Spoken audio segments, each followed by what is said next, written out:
Riki. Let's give Riki a warm welcome. Riki Ellison. Riki.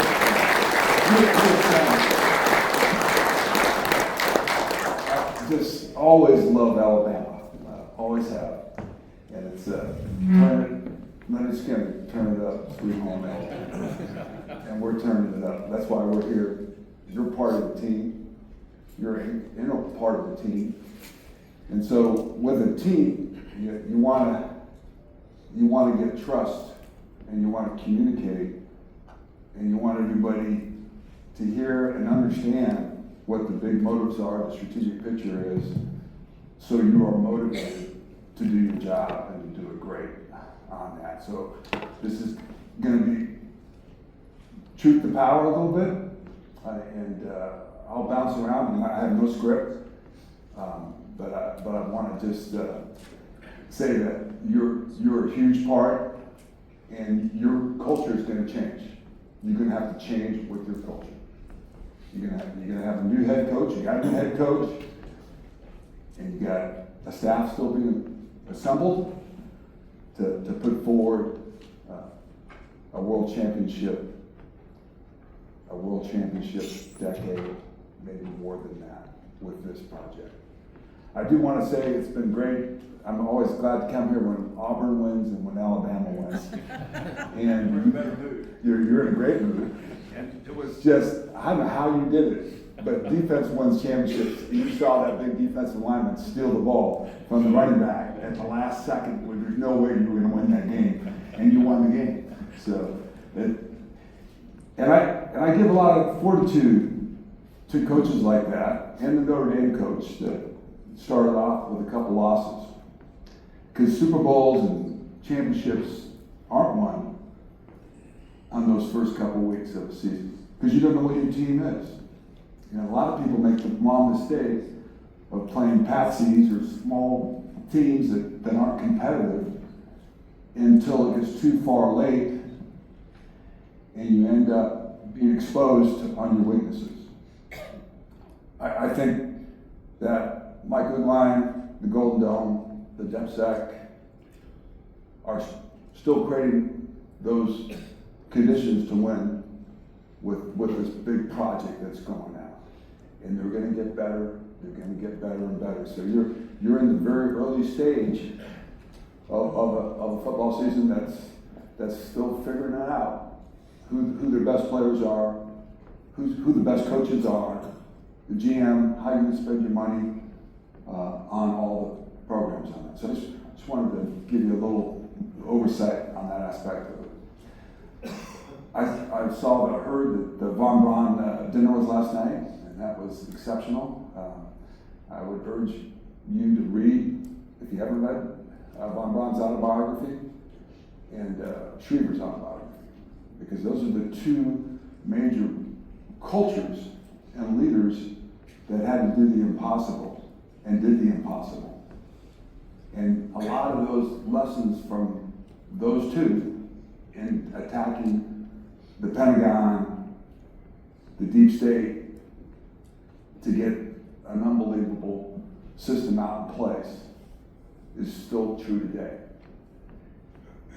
There's a nice link here with USC and Von Braun.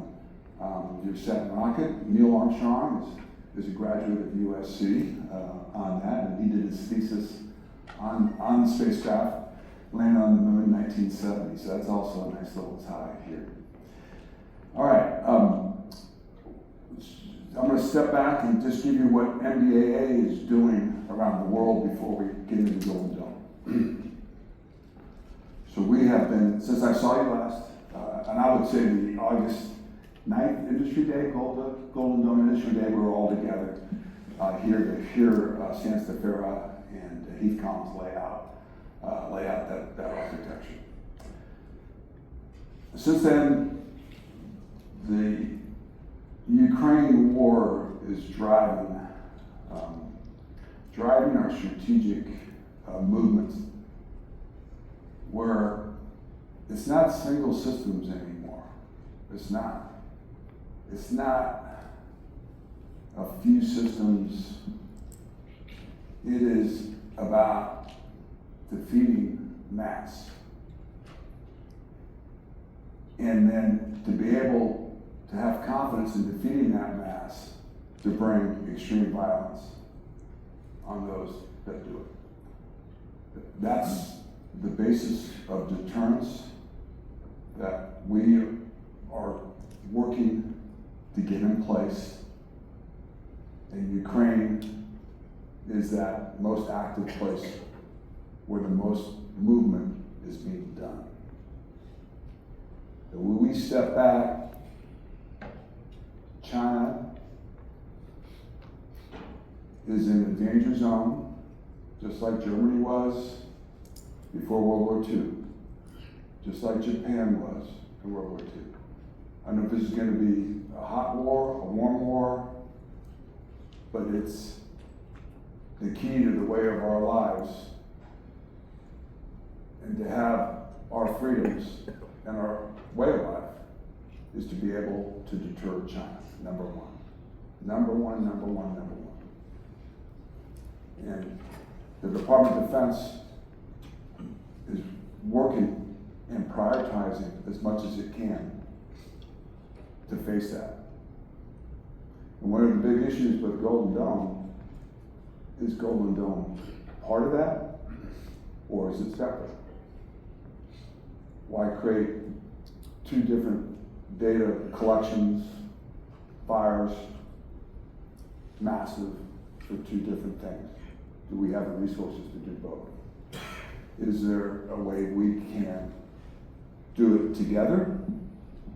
And that's one of the reasons of many that you haven't heard a rollout or initial movement on it, because the strategic thinking of how that is going to be placed within our force. And if that is the goal of deterrence, Golden Dome is American supremacy. That's a struggle. We don't like to say that. We haven't said that in a long time.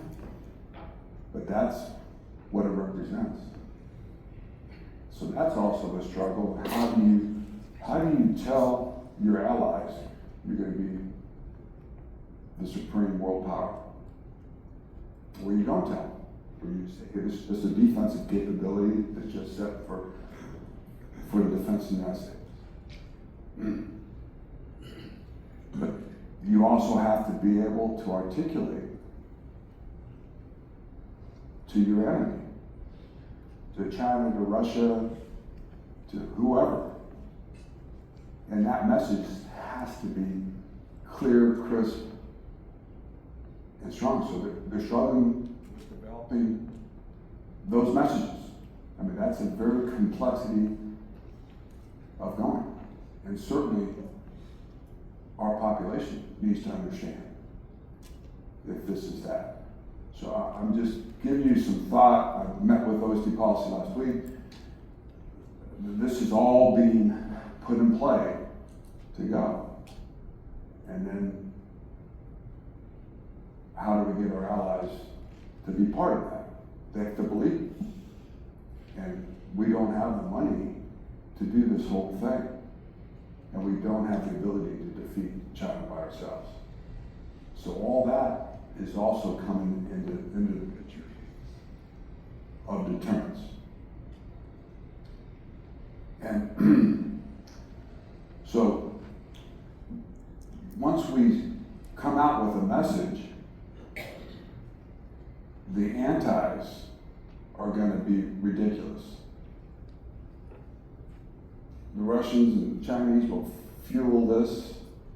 The think tanks will fuel this. And we've seen it. We've lived it. We've all lived it. And we lived it when SDI went out. So they're sharpening their tools. And I think there's some sensitivity about how we do this when we go out. Because it's either go big on it. So you guys have to just be a little patient, and you can't force this until that message comes by our president, obviously, and the Department of War, and how they want to message this thing out to get this thing in place. And then you can't, I know everybody we're gonna spend $200 billion in 3 years. And you can't rush, no, we wanna be fast as heck, but you gotta put the right people in the right positions. The Pentagon in Washington DC, that is a very political position. You may not get your first round draft picks. You may not.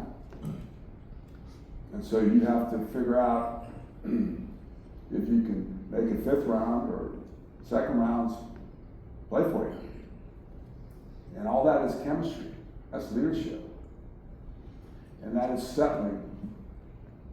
But it takes time on this project, on top of it.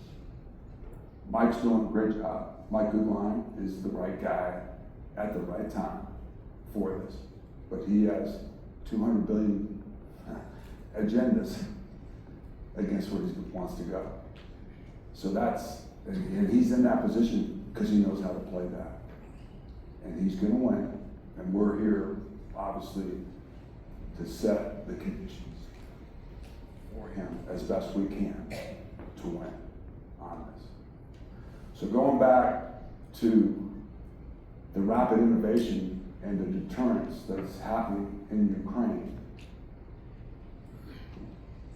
C.D. Donahue, the Lander 4-star general, Hector's no longer is a 3-star now in charge of the safety U.S. Air Forces Europe and NATO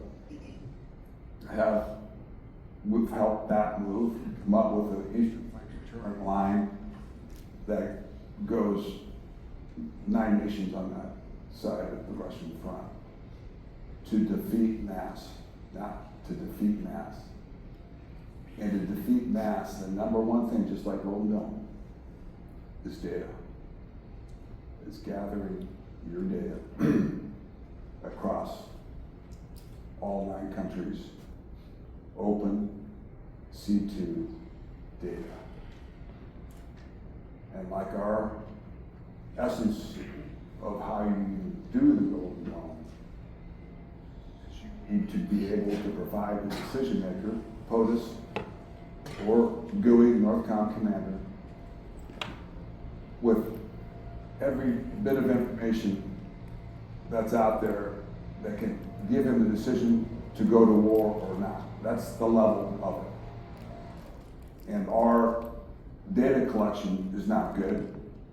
We have 650 F-35s in Europe, and there's sensors. And when they land, we only take about 60% of that data because we don't know how to, we throw the rest of it away. You can't do that anymore. We can't do this. We can't have separate stovepipe C2 by the services on their own server. Those days don't win. That's changing. And so Eastern Flank Deterrent Line is creating a data backbone to share, to start that share of, it's the golden goose and whatever the golden eggs are, they're acoustic sensors now, they're the MIROPS. We're going to be going out there for our 4th test. We've been out there with the fly trap test. And it's difficult. And it hurts when you go out there and see your maneuvering force, 5th Corps, and you can't protect your maneuvering force from 1,000 drones or 100 drones. It's frustrating to sit there and see Russia pound Ukraine, 800, most of those Shahed 3s, a couple ballistic missiles, cruise missiles. And not one city, not one U.S. base, not one foreign base in Europe could sustain one attack like that. Do you understand that? None. And we're forced, they don't want to address the problem. So that's part of the culture change that we're talking about. Has to happen. And over there, it's a coalition of the willing within NATO. NATO is 3 groups: wine drinkers, beer drinkers, and vodka drinkers. That's how you sum up Europe. And so we got the vodka drinkers, right? Very good point. And we're going to be looking at doing the WABC there. We're looking at that move. That's moving, but it's mass. It's not exotic systems, guys. It's mass. So that's happening. Now we go to NORTHCOM on the borders, where we are spending excessive amounts of money, I think 3 brigades, to do this. The NORTHCOM combatant commander doesn't want to spend that money that way, and is asking for us, for you, to create technology to relieve that burden. And we're not there yet. We also have to share data with our own agencies across the board. So they are doing something, but they're not as advanced at all as what's going on in Ukraine. So I'm just giving you a thought that whatever happens in Ukraine will be moved, whatever CD's doing, not in Ukraine, on the eastern flank, will be shared and moved with that aspect of it. With NORTHCOM, they're going to be the operator for Golden Dome, or the top of it. But they have to have Canada. And if you know that, but NORAD is in charge of air defense, NORAD is in charge of cruise missile defense, not NORTHCOM, not NBA. And Canada pays 40% of NORAD's budget. So there's thought process there, because you're going to have to get engaged. Canada wants the easy way out, just wants to do cruise missile defense and air defense. It doesn't want to do ballistic, hypersonic, drone. It doesn't want to do any of that. And that's where our countries have to come to a policy decision to enable Canada to fully do it all. And just giving you thought, NORAD could be that enemy, because the NORTHCOM commander, GUI, will be over the top of NORAD. Or you're not going to get Canada to chip in, if you think you need Canada, which I think we do. So that's going on, that's happening right now as we go forward. And then going over Indo-Pacific, that is where the focus of the department is, Taiwan. So again, they have a much bigger AOR with vastness to be able to communicate. And we are doing work with the transport layers, with the gateways now the U.S. Army's got, this Starlinks, Star Shield, to do the same thing we're talking about, sharing data across our first island chain and our second island chain. I'm going to Guam on Saturday to meet with that, then over to Tokyo on Friday. Okay, so you can see how all these are connected. Let me just go back to what the goal is, right? 3 years from now, you have to have a product that's not going to be scaled, that has to answer the executive order. And when I was talking about the number one thing is to collect all the data from anything that's flying, all domains, and to give it to that decision maker. And that decision maker, the data has to be that good and that evasive with AI, because you can't do this any other way, for him to make a decision, or her, to go to a world war or not. We need to get that right. So that is not STRATCOM. This is that has to happen.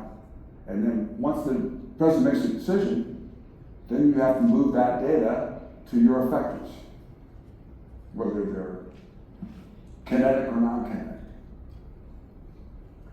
And then on the end of it, Because that's where the future is going to be. You need to enable with that data to have cheap effectors. You don't need organic systems. What we've been doing for the last 20 years, because that doesn't do mass. And it's too expensive. So taking out the discrimination, taking out and making those dumber to rely on multiple, not organic, sensing is where we have to go. And it's where the department wants to go. And it's where Golden Dome is going to drive.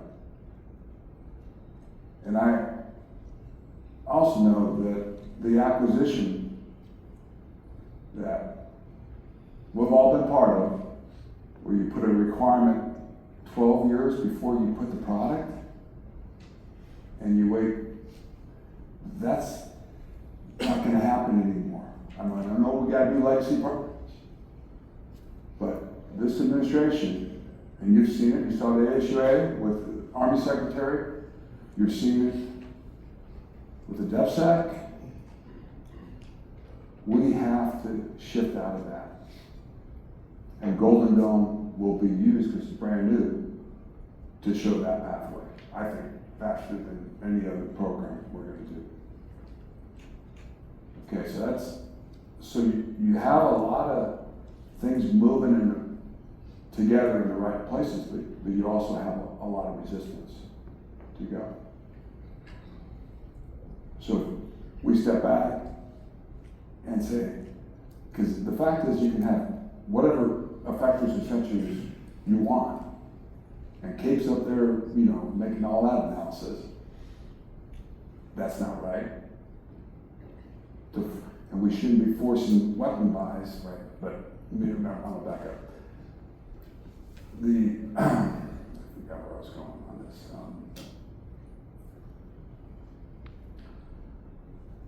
So the C2 is the most important part. Because if you can't command and control all that data, it doesn't matter. And it's not one service anymore. And it's not systems to systems integration. That's not what this is. This is data integration. And then that I think they've got 6 or 5 consortium for that C2. But they're just the AI, they're just the dashboard of being able to put that up on your screen. The data, they have to collect their own data and they aspect it. But the bigger picture is, you can't store it, you can't compute power it, and you can't scale it without cloud. And you can't just have one cloud now. So that's the engine, and those are not necessarily military cloud, right? Those are the biggest cloud providers in the world. That's part of this, and we'll have to secure that. They're not ours, obviously. That has to be secured. And then yes, we'll buy our own cloud, which we have, and develop. But they all have to be meshed together to fight this fight. And I think this is where I'm going back to, is it China, is it us? Homeland, it's all that. But that's bigger than it. That movement for the civilian sector to be part of this at that level has to happen. Else you're not going to be able to do this. They know that. Not one system that's out there can do this. So that's there. The executive order specifically wants to go to space. I've been to the White House 15 times. I was there 2 days ago, since the executive order went out. They want space-based interceptors. That is a priority for the president. And you've seen that went out. That bidding process is prize money. It is not doing the old-fashioned way. They're going to break everything they can to keep it fast. And if you have We're not gonna have it all in 3 years, obviously.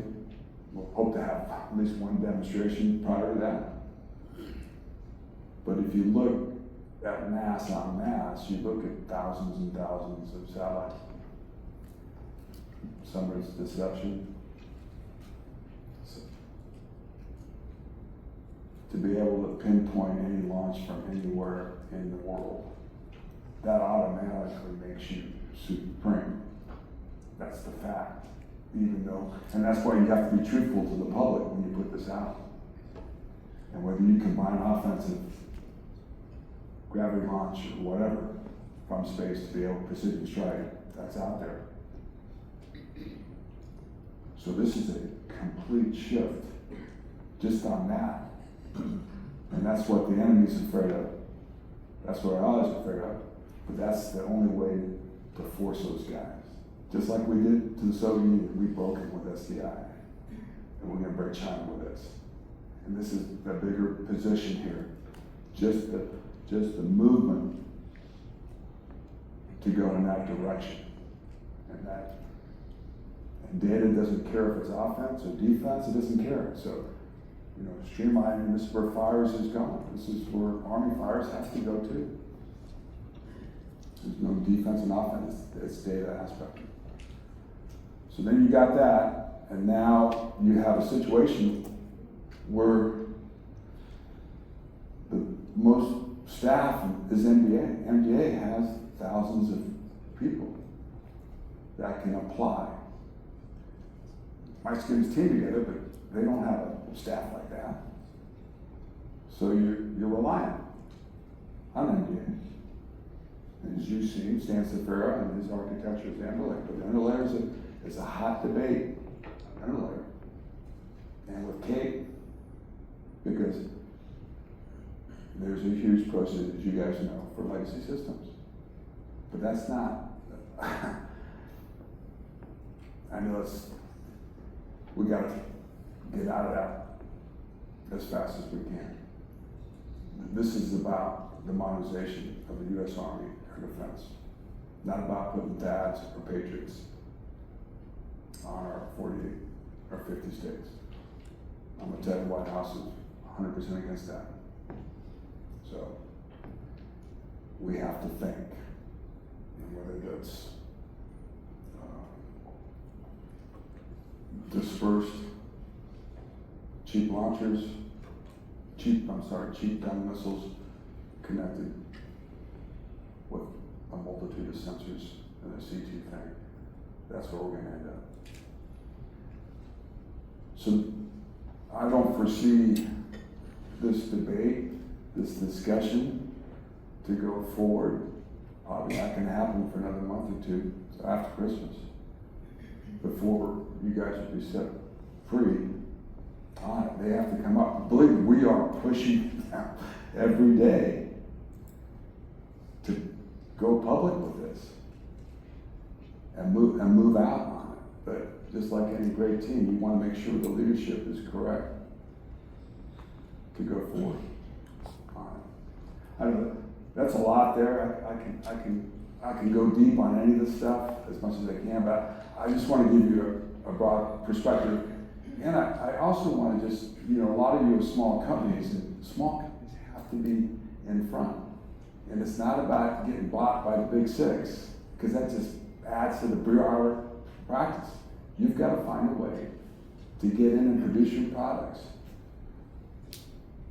And I think there is a window of opportunity here for that type of innovation. And Huntsville needs to pick up on that. That's a culture shift. You guys are process-oriented with Silicon Valley's not. You've got to shift that to be able to be as fast and as quick. And I think there's a great window for small businesses to break through and to show. I'm just giving you, you got to figure that out. Yeah.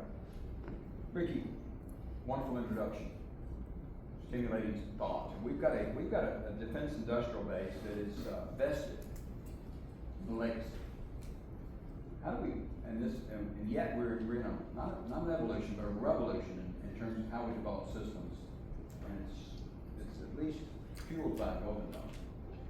How do we balance legacy with disruptors and disruption? Or is there a balance? Well, there is a balance because that we're going to have, whether it's 40 or 60% legacy and the other new, but you have to wait for what that balance is on top of that. But nobody wants to keep buying systems that are not fused like this. Nobody wants to do that. There's not an appetite for that. So you got to follow the leadership. You got to come just like you did with Von Braun. You got to come at innovation. This town's not known. You got it. That's the point. But I'm saying you got to figure out how to do that as a culture here. Use your mic, you on mute. Well, I'm trying. Hello, test. Oh, okay. Did you hear that question and that response? Okay, and you make a very good point about this community and how we've evolved. Your community is the basis of all the intent. It is. You've got tremendous. You just got to channel it in a new way. And more innovation than what you've been doing. If it can be said that we can't innovate enough, we can't disrupt enough in this environment, and it's often said by those in leadership now, under the approach we're currently looking at, this administration, that you're not disruptive enough. You're not innovative enough, and I'm not, and yet that's fundamentally one of the messages that I wanted to get out of this morning's meeting in terms of how the working group and how Riki's talk with us and how we change, how we adapt, how we as an industrial base here in North Alabama and Redstone and this community in particular, of course that's where we all live and work. But how we adapt to meet the challenge, because we haven't been. I'm not saying we're not. We haven't been cut that way. We haven't evolved that way. We have to change, and I want to know. I want to get some recommendations from you as how we do that. I'm not a politician. It's your risk aversion, like MBA, has been ridiculously risk averse because of the tests. Because of the NGI, because of we were fat and happy, because we just played against retards. We didn't have to play against China, right? So you got to not away with it. That's what the best thing was for the country, was to take our time, have no risk, build these exquisite systems, and play that game while we dominate. That's over, everybody. That's over, and we got to make sure NBA is not stuck with the GM. The NGI's got to be part of this thing. But you've got to change it. And it usually takes a great leader like a Von Braun or Schriever. Gutwein might be the guy here, and everybody's got to come in. But there's internal fight, right? Naturally, because all the money is made off the legacy system, so that's where you're going to be pushing on that. But that's a finite time, right? That's like buying cavalry in World War I. Questions from the audience, please. I know there are many of you out there. Please. Yeah, we'll pass this along. We may have another one here. Let's go ahead.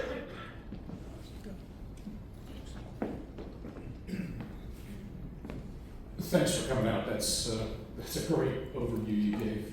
Early on in your discussion, you talked about allies, and if we are successful with Golden Dome, we are going to be much more impervious than any of our allies to any threats from China, Russia, Iran, and any of the bad actors in the world, North Korea. In that environment, we will not have the same level of risk as our allies unless we make Golden Dome projectable. In other words, if we can project protection to our allies, then we are sharing the same risks they share.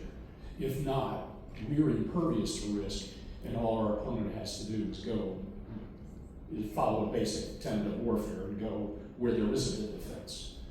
Are we planning to make Golden Dome mobile, and will we provide it to our allies?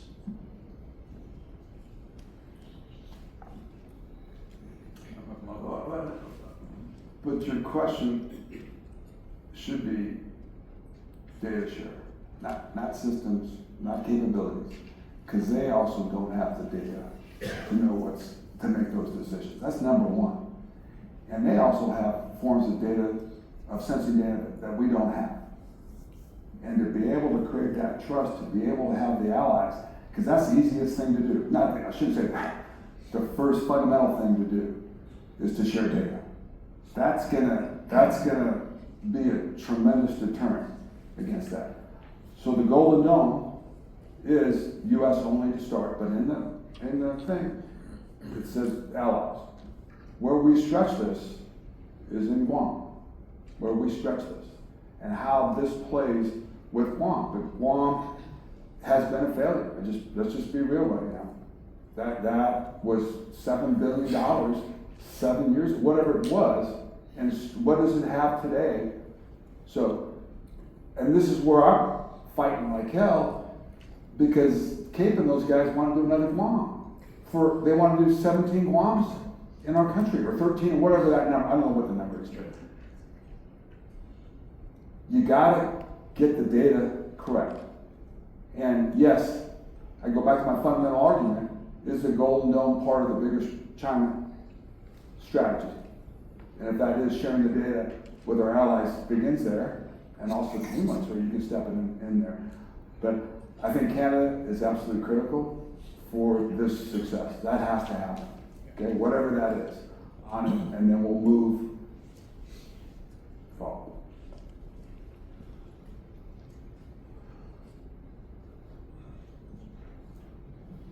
Good morning, this is Nikki Buxman. I'm an Army Reserve Colonel with the Joint Capabilities Command in Norfolk, Virginia, and I'm a founder of S. Colback. One thing that I don't hear when we're talking these discussions is the Allied Transformation Command. Yeah. Okay, they offer a gateway to multinational contracts, they share doctrine, they have interoperability into these defense systems. So what are we doing? Get to the right page because I wrote it down. But what are we doing to help them with their effort with Ukraine and other things from the missile defense arena? Thank you. I'm personally over to that command in Norfolk twice this past month. The French admiral who's in charge of that is one of the biggest advocates to get their cloud over in Europe. The Europeans don't want to use American clouds. So he has been a movement to create a cloud with that. He's also been fully in support of the EFDL, Eastern Flank Deterrent Line, with that. We have been engaged with them because we've got academic programs at USC on space and deterrence that are 05s, military 8-month programs, and one at University of Hawaii and one at University of Arizona for the border. We are putting one with ACTS facing Europe with him and NATO allies to be able to move these capstones on that. So we're actively going forward. The problem with ACT, it's not seen as equal or even close to secure. It's not, and they have a culture issue there because 500 Europeans come over there on vacation for 3 years and go back, and so there's only about 10 or 15% of them that are really hard workers. And I'm just giving you some truth here on why that has not been a major player. They've got to change their culture too. We have a question over here, Steve. Thanks, sir.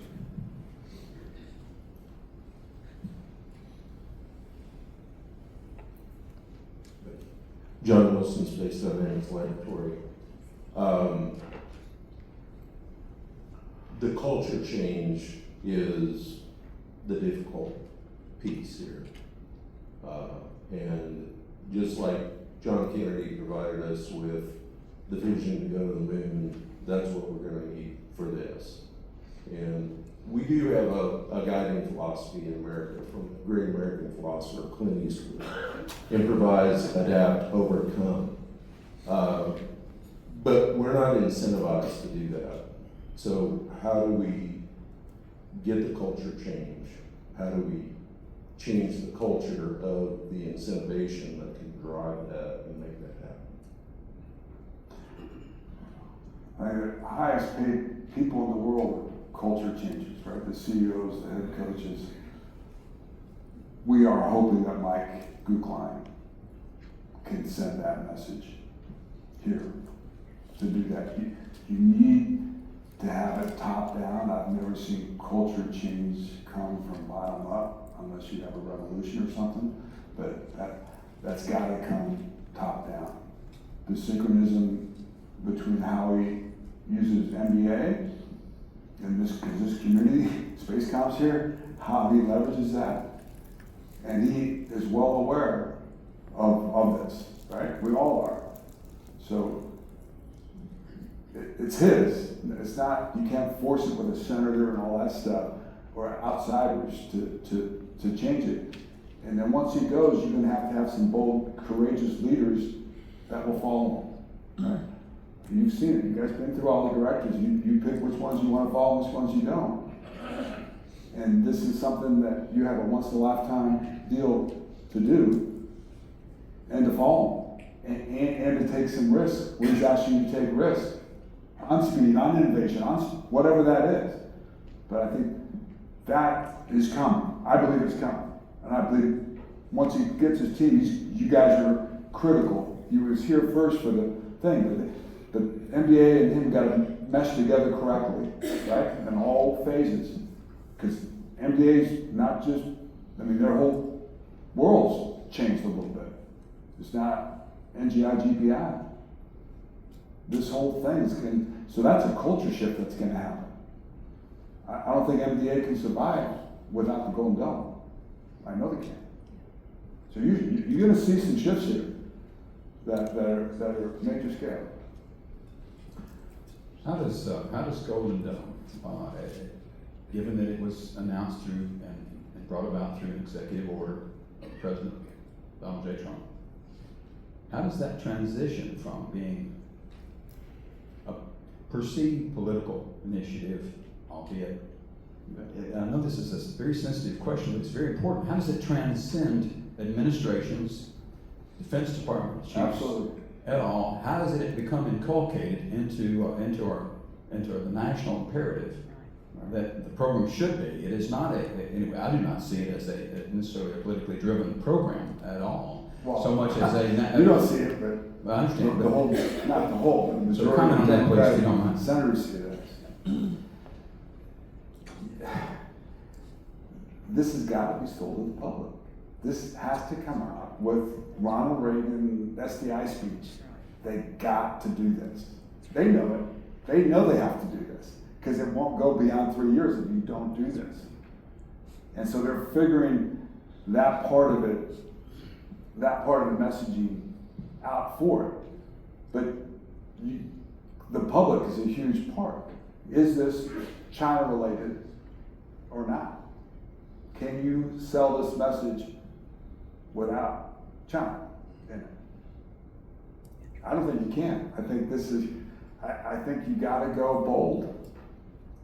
And I think it's for the safety of our population for the future. Because this defends against everything. And it's not impossible. It's not, there's so much bad publicity out there. Right? I'm not too thrilled. I know Dan real well, but I'm not thrilled about that movie. That movie dismissed your GBI system, dismissed the whole missile defense community. $2 billion. And made those senior generals look like, God. The Washington Post came out, they're struggling. These guys, we're not fighting back. But there's false narrative, huge. But he has to do it right. The president has to do it right. And they have to come out to lead this. And I think it's doable. I know it's doable because China's on the rise. Other questions, please? Come right here.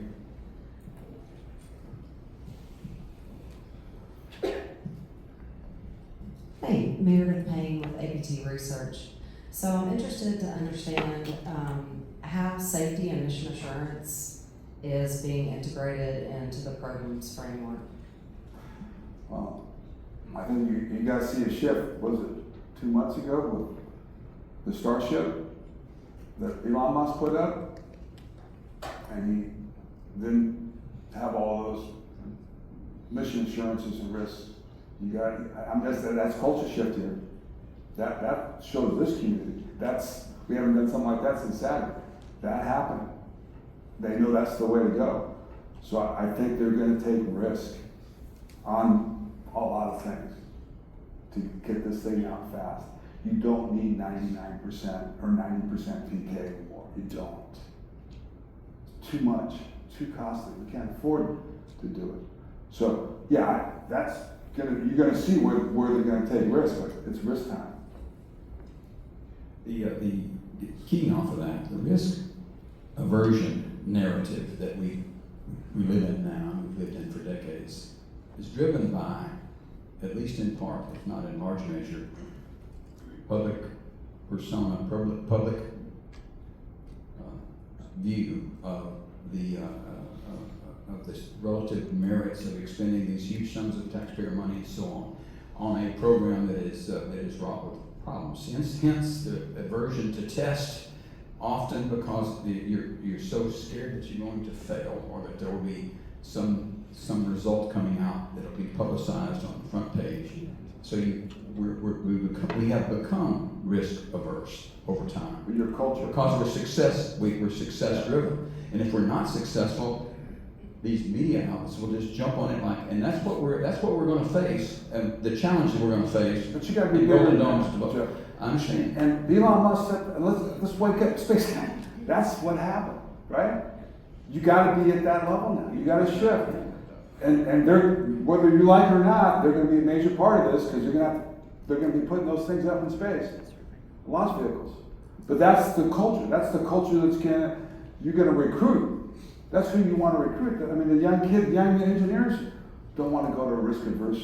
I mean, we got to shift into this next. But we have to have a louder voice, it would seem, in terms of the public forum, the public domain of why we're going this way and taking this tact. And I'm saying you start with the president, you start with the rollout. You can't do it any other way. Because the naysayers have a very loud voice.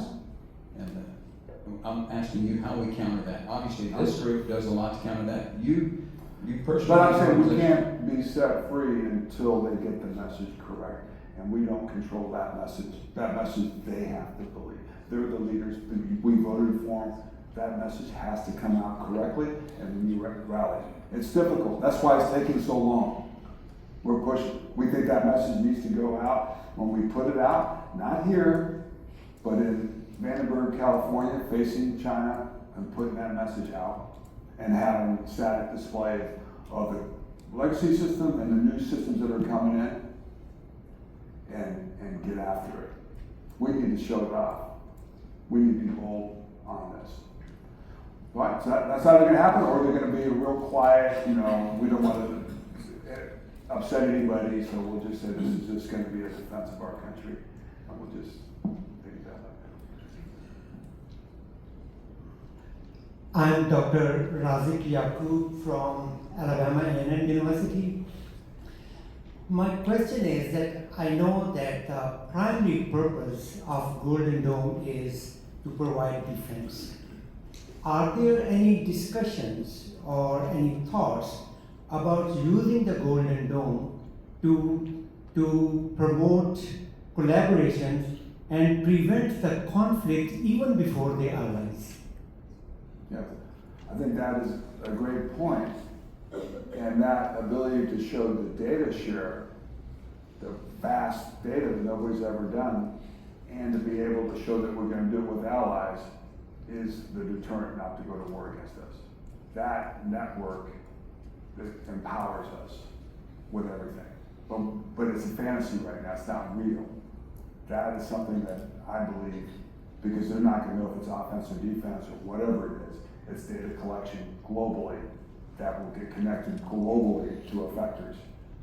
So that is why we're doing this. This is why we're spending the money to force China to spend money to beat it, to take their priorities and forces, and hedge against them taken over. So that this is this is deterrent-based. That's why it's getting the support, and that's going back to you. For the other side of Democrats, that's what this is. It's additional, it's an add-on to our nuclear deterrence. It's not replacing it. And our nuclear deterrence has not stopped what you're seeing in Ukraine, and that's not, it doesn't work for non-nuclear wars, and doesn't work with nuclear nations right now. Our strategic nuclear forces allowing this, so this is another, if you want to think of it that way, another way to deter the stuff that's going on. Questions, please?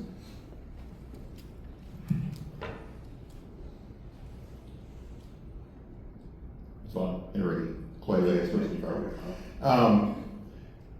So you're talking about, I know there's a lot of sensitivity with, Kate and trying to look at, the cost curves and the budget lines and that kind of thing, but I'm curious your thoughts in terms of, is it really a false dichotomy to try to say we can either have legacy or we can do new, we can't do both? And I understand like across the board both, but if you look at, and again, I know we got what was briefed at the industry day in terms of architecture, but again, it's more concepts, but do you believe that, because again, there's a lot of work, and again, you can argue whether it's been effective or not with Next Gen C2, to an extent with JAD C2, it's been around for a while, but enable to bridge from legacy and what we have, instead of just doing just more legacy and just expanding that straight and not doing anything new, but trying to bridge and being able to bring what's current there and then connect it into newer systems so that you can get from where we are now to what we need to do in the future to expand that. Yeah, no, it's definitely a transition and a transfer. It's not zero legacy, but it shouldn't be the dominant. It shouldn't be over 50%. I don't believe, right? It's because it doesn't show. We got to go, and especially with Kate picking out weapon systems and going crazy with that and blowing up numbers on what the future stuff is. They want to make the case. There's a lot of energy, a lot of agenda, a lot of powerful people that want legacy to stay because the processes are in there. But the transition to that, we have to go that direction. Does that? Yeah, well, I guess like I said, I mean, it's same idea. Just the fact that there's been so many instances. I mean, every time we try to evolve from one conflict to the next conflict, trying to go from we're fighting the last war, and we always got to evolve to the new thing. But again, we've been talking about connecting systems. But we've never done it. C2, I know. Never, because the services have never done it. Right? And the only person that's doing it is Indo-PACOM to create the Joint Fires Network, basically, to take on China. Because they can't beat China without something like that. And our service is so parochial, and the money is so parochial, they don't want to spend that money on, they want their own CT. But the fight now, you guys, we all know that. They're only forced, the way our services communicate together, is when there is a crisis and they're forced to do it. But they're not. These stovepipes, and they're part of the, they're challenging this thing too. You're losing the point, though. It's data.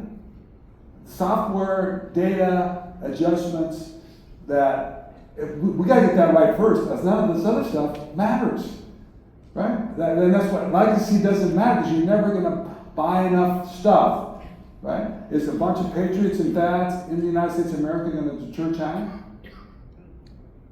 Is satellites thousands of them? So just think through this. And the last thing the American public wants is a patriot fad in their backyard. All right? And the antis will blow this up out of control if we ever did that. So, yeah, we have to transition. And yes, it's not going to be zero, but it's going to be a movement. This is the problem with the Army.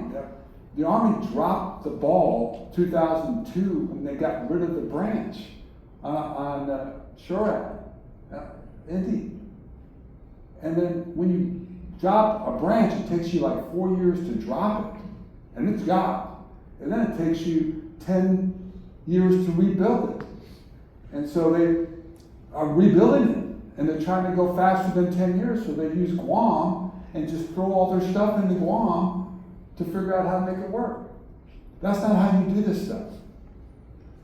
So that's where Mike's got to be above. He is. The DepSec's above that. But we got to get this thing going before the next election, you know, else this is going to be in trouble. There's a lot that, yeah, so just don't get me wrong. We have to have both. We have to shift out of that and show, you know, that percentage. And the bigger thing is, all right, so you might, and then all of a sudden you have your congressional delegations across this country say, we're going to spend all this money, we're going to buy legacy systems. Which, how does that help him? How does that help? When they don't even know what the architecture is and they're making those kind of judgments, right? It's just, you got to be smart a little bit here. But again, that's old process stuff. So, I mean, that's another fight on where all that is. But what's the best thing for our nation? What's the best thing for the world? Not legacy systems. We can't buy enough. We have two over here, actually.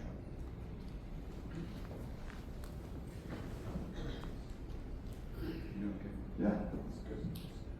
Yeah. Jerry Scrow of Ignite Labs. I totally agree it's sort of supremacy or nothing at this point in time.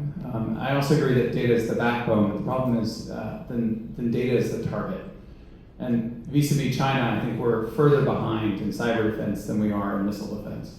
And so I guess the question is, how do we think about that fusion? Is that multiple clouds? Is that where small businesses lead so that there's resilience? Or does that mean locking down clouds so that there aren't so many exploits because of commercial transactions? And that seems to me a real crossroads where we're in some ways even further behind in a space-based interceptor. Well, you're spotting the DepSec's concern on cloud, right? So he's not convinced yet because of the security of the cloud. But it is multiple clouds. I don't know if it's going to be a consortium, but it's going to be also our own private secret clouds that we've got as well, and combining that. You simply cannot fight China without these clouds. You cannot. Right now, there's no way. So we're going to find a way on how to do this.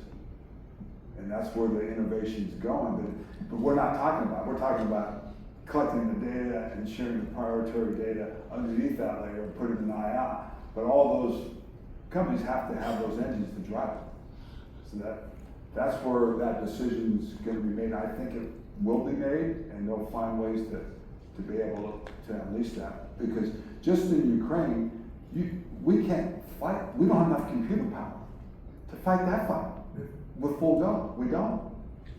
So it's a major problem. People aren't addressing it because the services are saying, hey, we're just going to keep building more servers and doing it our way. Right? That's it. It's a junction point. Dr. Starr. Hi, my name is Ken Sauter. Glad to be here. Appreciate your presentation. So I'm a retired systems engineer from Northrop Grumman, but I'm now in my second career at Alabama A&M University, running a small business on campus that does defense contracts. So what role do you see universities playing in this space? I think they're absolute critical part of it. Because the academia needs to be informed, and some of our best innovation comes from academia with federal labs. They know how to scale it, but that is clear. That's our history. So absolutely, the movement to be able to do it. Our culture didn't allow, the recent woke kind of culture did not allow defensive kind of movements from the Board of Trustees and presidents down. So we broke that. We put that in USC and in Arizona. We're doing that. But that needs to happen, and you need to tie your research, but your research has got to be right on. You can't just have guys in rooms that study stuff. They have to understand what the warfighter wants. That's the problem here. The is not getting the technology he wants fast enough. And it goes through these processes and all that stuff, and he never gets it. So that is, we're leading the charge on that. So, and I would love to see the HBC college be part of that. Riki, what do you see as the next, what do you see as your crystal ball in the next 3 months, 6 months? I think there's... What are we going to see as industry relative to Golden Dome architecture? Obviously, we're seeing the legacy buys, the legacy system buys, more rounds, more systems, more batteries.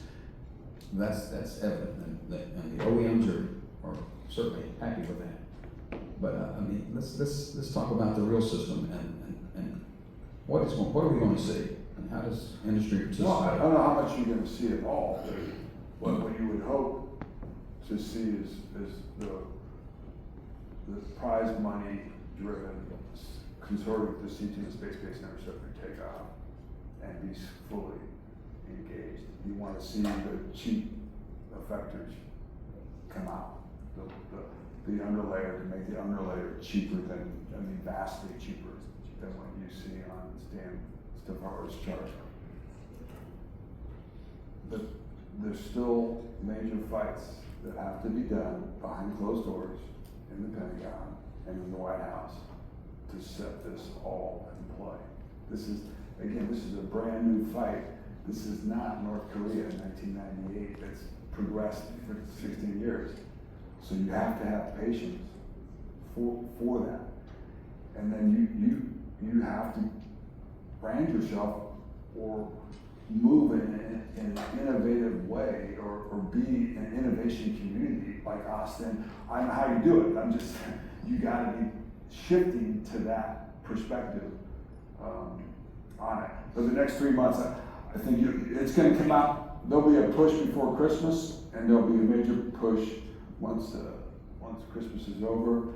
I think they're gonna, obviously, they have to do a demo, and our current president does not take failure lightly at all, but we have to show it. And whether that's gonna be a year from when the executive order went out, or it's gonna be prior on that aspect of it, but I think you will see a different C2 system, than you've ever seen. That's going to prove it can do what C2BMC or like IBCS, C2BMC, all that. That's below this system. So I think they have to show that. They have to show speed on the space-based interceptor movement. They have to get after whatever the underlayer is and get cheaper ways to do it, whether it's launcher, sensor, shooter. That has to. Those are exciting things that are coming. So, questions, folks? Please, don't be shy. I don't want to run into center. I'm loud enough. So I saw a poll recently about two types of people: one that like to win and one that hate to lose. You seem pretty shy with your. What do you think the messages should be?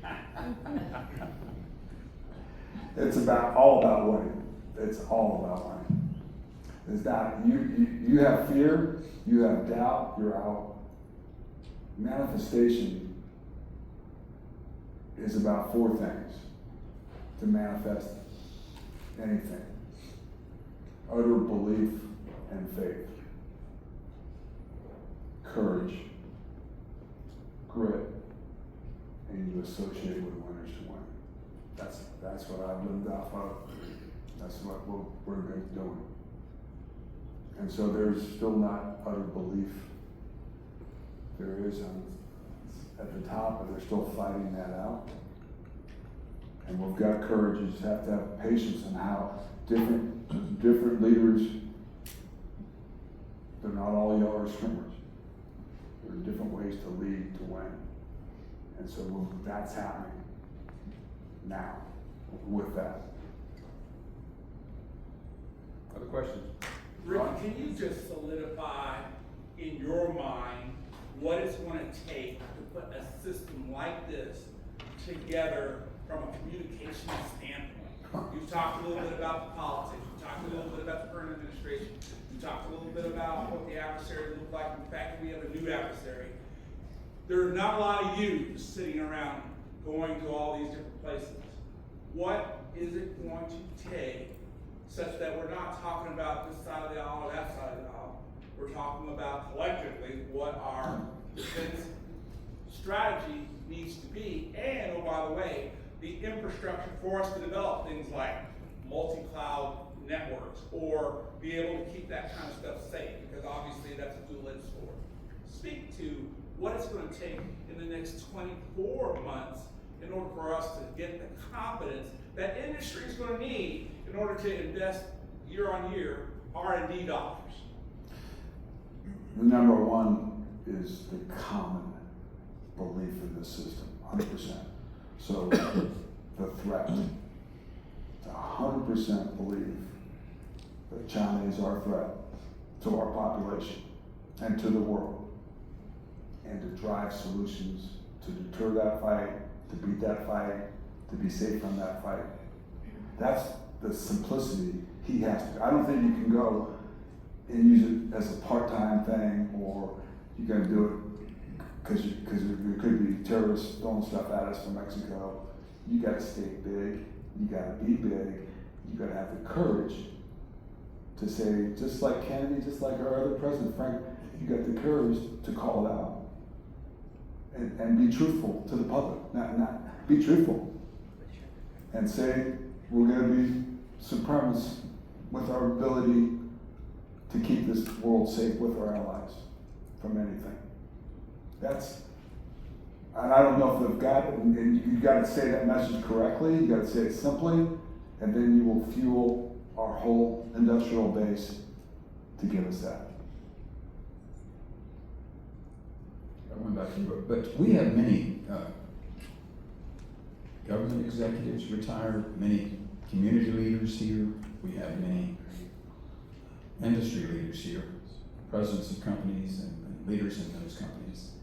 And I know Bob just left, I was going to ask Bob. See you, Bob. We'll call you out, brother. But there has to be some concern or some on your part as to this program, or some issues as to this program that you. And I ask for you to take the opportunity to articulate those, if you will, at this point. But then before that, we got another question here. But please think about that, because we have this is a game changer. This is a game changer, and what we're embarking on is truly a revolution of the defense of our nation, and how we do that. I mean, we could go on and on as to the steps that have been taken thus far, but I ask you to we've got 15 or so minutes. Let's use it to our advantage as far as making this community and your businesses and our nation better by articulating your concerns and your beliefs and ask some questions, please. Yeah, we've got a question. Riki, thank you for your time. The universities kind of brought up a thought in my head. When submitting to the space-based interceptor, right, there was this whole caveat that you had to release your data to a bunch of independent assessment authorities and FFRDCs. Some of us in the industry are now seeing much of our proprietary data being used against us in some of these agencies actually building hardware compete directly with us. It's definitely broken down trust over the last few years. Do you have any ideas of how to remend that trust between the parties to be able to share information freely with the mindset that it won't come back and bite the industry that shares the information in the first place? Yeah, that's a great point. I think all the space movement is being shifted out of MDA and going to Space Systems Command on that. You need to get a group to sit down and have a discussion with the commander of SSC and with Mike Goodline on that lack of trust and proprietary on your ideas. That can be done very effectively on that, but you just got to be aware that proprietary data, not ideas or systems or all that, is no longer gonna be accepted.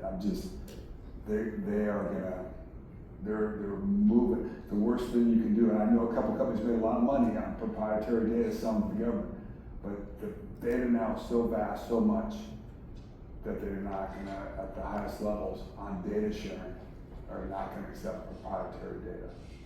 But on this stuff, this is where you could come as a community, as one of your incentives to be innovative, that you have a trust format when you put forward ideas to help the movement and how to work that out. I mean, that's being risk averse if you don't do it because you don't want to share, but you have to share, right? That's how great teams, all the great teams, have to give up for your teammate and share stuff that you wouldn't want to win for the common cause. You got to rise above that and be a collective group to say, hey, we are an asset here in Alabama. We can go innovate, but we need trust from you. What can I get from you to derive trust from us to give you that innovation and you don't move it out? That's a good discussion to have, and I would encourage you to do that. To that point, it behooves us to not go in a complaining or just in stating the issue, stating the problem, but to have a set of solutions or recommendations as to how we can go forward, how we can share this kind of information among developers in a rapid fashion without losing our research dollars. Let's just face it, without that kind of jeopardy. So we need to come up with a set of recommendations in that regard. Yes, sir. So from a small business perspective, we're considered high risk by government because we're not the traditionals. So to change the culture, we need to say smalls aren't high risk anymore because we can innovate fast. But then when you look at the Secretary of the Army's comments, the VCs, the PEs got billions of dollars. Just send it to them, let them do that, and then we'll test it. So that shoves out the traditional small business because we can't invest like those companies. And then you have group ones that'll go 200, 300 miles an hour for your effectors, but yet you can't get to them because you go to the big company and then they take the information and try to sell it to government for a huge premium. So how is all of that gonna change with SHIELD and the 2,000 to 3,000 vendors that are gonna be on the contract? So there's a whole lot in there. Yeah. But I think, getting back to the original discussion, we're starting to see international allies start to invest now with some of the news of their investments. So the change is happening there. Now, getting back to your cloud environment, we know that that's also there, but the big guys have all their proprietary things in there so they can do stuff in the background that the commonality perspective just isn't there. So commonality, I think, is where we're getting to. But then configuration management. If the government would accept configuration management of certain things and own it, then that would help industry to drive to a solution for you. Which I know that's a whole lot to But small business has done a revolution in Ukraine. They've done it. They've done it without big business, without VCs. They've done it. True. And it's being spread. Right. The big six don't like that because they can't do what you guys do. You need to be a group now, and this is a good time to approach Mike and say, if you want small business innovation, here's what you need to incentivize us and have that discussion. But you need to have a serious group, right? And not after personal agenda in that meeting, else you're gonna kill it, right? It's all about trust. This is what this is about. You gotta separate if you're playing for the team, you gotta separate your profitability and your own selfish agenda. And they won't speak to you if you don't do that again, right? So I'm saying on a lot of this here, you need to get some great leadership to address how Mike Guggenheim with $200 billion can invest in small business innovation and get results, right? That's what you're saying and that needs to be a separate meeting without the big six, without anybody else, without VCs, just you guys. Right. And I think that's doable. I think you gotta get the right guys or women. You should do that with VCs, you should do that along the board. Because we all know, mean, I don't know, probably at least 50% of all the innovations come from small business. I mean, so that's got to be done, and how you fuse yourself, once you've got a product, how do you then take it to a VC or to a big company? How does it now transition out of your hands to go? Well, why does it have to transition out of the small's hands to go to the big, to get to the field? Yeah. I mean, everyone talks about scaling, right? But smalls can scale, and it's been seen time and time again. But it's the trust. It's the trust, absolutely. And then it's the trust if you can hold on to that business 10 years from now with legacy systems. But again, we're getting out of that, right? Because then they can't control if there's something wrong with it, and you go mission and you pick a piece and it's a small. That's why they give it to the big, so they can control all that. But I'm saying to you that we're moving so fast that software adjustments printing stuff in the field, there's so much stuff that we're leaving that way of thinking. We're leaving that way, and you have an opportunity to come in and provide a product and be able to have more faith in what you guys do on your supply chain. Because it's all about supply chain, I think, with you guys, and then making sure, again, this is super risk adverse, old school way of doing it, but I'm not saying there's an opening now to go into this new way of doing things. And you've got to get some key people together. I think the timing right now, you can get that meeting. You can get some of the things we just discussed. If you do it right, without agenda, you can do this. Got time for one final question before I ask Riki to wrap up his remarks. It's been a great day. I want to remind everybody of the 20 November meeting at ULISTA. Please come to that. Dr. Mike Griffin will be our speaker there. I want to thank you, AH, for having me, because I want to do this while you're here, because in a moment when he wraps up, everybody's going to. But anyway, I want to thank you, AH, for hosting today's meeting. And Bob, thank you so much for making all this happen and the great accommodations here. Okay, we've got time for one final question, and then I'm going to turn it over to Riki. Please. Thank you, Jennifer Ann Wilson. I have 20 years of experience at Boeing on system engineering for GMD and 6 years on that before that. My question to you is related to, you mentioned wanting to have more effectors to fight the mass game that we have with more threats coming at us and the limitations that we have in numbers on the legacy systems. The question I have for you is there also an appetite to better those systems so that we can get them to an affordability level that would allow them to still be part of the solution? Again, knowing that you've got the Golden Dome and the things that you've laid out here relative to space initiative, et cetera. But also with this more advanced threat, you're going to need smart interceptors. You're going to need to be able to hit that complex threat with a smart interceptor and be able to, so again, is there an appetite within this administration to drive those costs down, still not necessarily using just the legacy systems, but maybe some combination of technologies? I would say the last administration would have been 100% behind you on that. I don't think this administration is going to go with fixing the legacy systems. They're going to let them go the way they're going to go on that. I want to just you guys think about the bigger picture, because if the space-based interceptor works, which is in high altitude right before it hits space, it's going to be able to replace the GBIs, the THAADs, all of it. You understand that? That's a debate, and it's not there yet. But when you have an ability to shoot it as far away as possible from the country, that's why that is in there. That's why, and you don't have debris because you're not in space, so they've kept the space interceptors from being in mid-course. The NGI and GBI have, but to your point, why couldn't we have the NGI tested in 28, 27? Why are we still screwing around with rocket engines? And you can't do this. You can't fight this way. You can't. I mean, so you gotta be careful with all this. and it is gonna be an NGI. You need to have some of them, but I don't know, I mean, can we afford $100 million against China?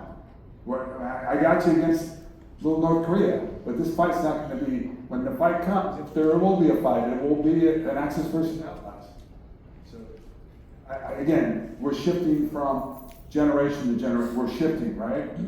This is part of the culture that made you so successful. You created the GMD program, you created that here. You've got all that, but now it's a new, so I'm just letting you know that I think we all know that. You can keep milking the cow, but I don't know how much that cow's gonna, I think the cow's running out of milk. All right, that was the final question. Riki, do you have any other comments to make? By the way, it's been remarkable. Thank you for coming down and being with us. And we missed you on July 9th, but it was extraordinary. We had you up on screen and it was magnificent. This is even better. Thanks for being here.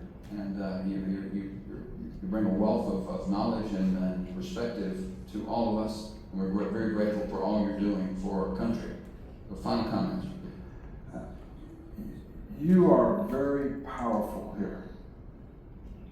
You've got to gather yourself and come at it with a non-agenda so you become a trusted, not a force that they're worried about, a force that's going to help them win. Okay? I can help you if you get some groups together and get those meetings set up to change culture. I can definitely would be willing to help support that effort to get you in the game and to get you and this great asset. You are our great asset. We just got to shift you into trust by the administration, by Mike, by Heath, by the whole group in a way that you haven't been viewed before. And it's a winner, and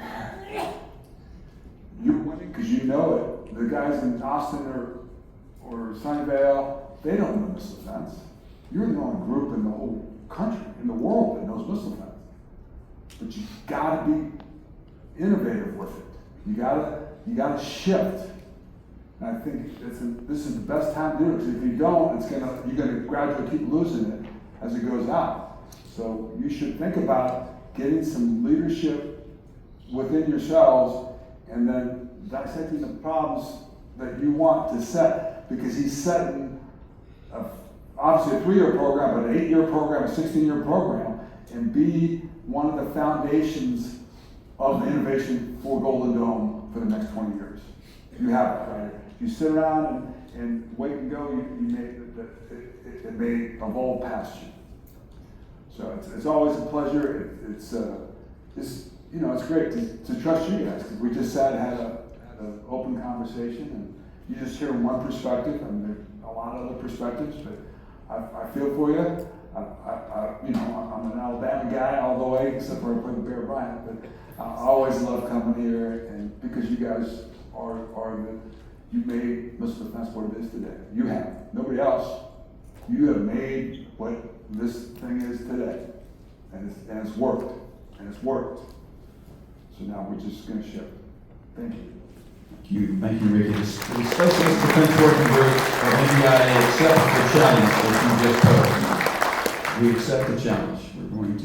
We're going to affect culture change in this industry in our area. Thank you so much for being with us. Let's give it up for Riki Ellison. Thank you, Riki, for being with us.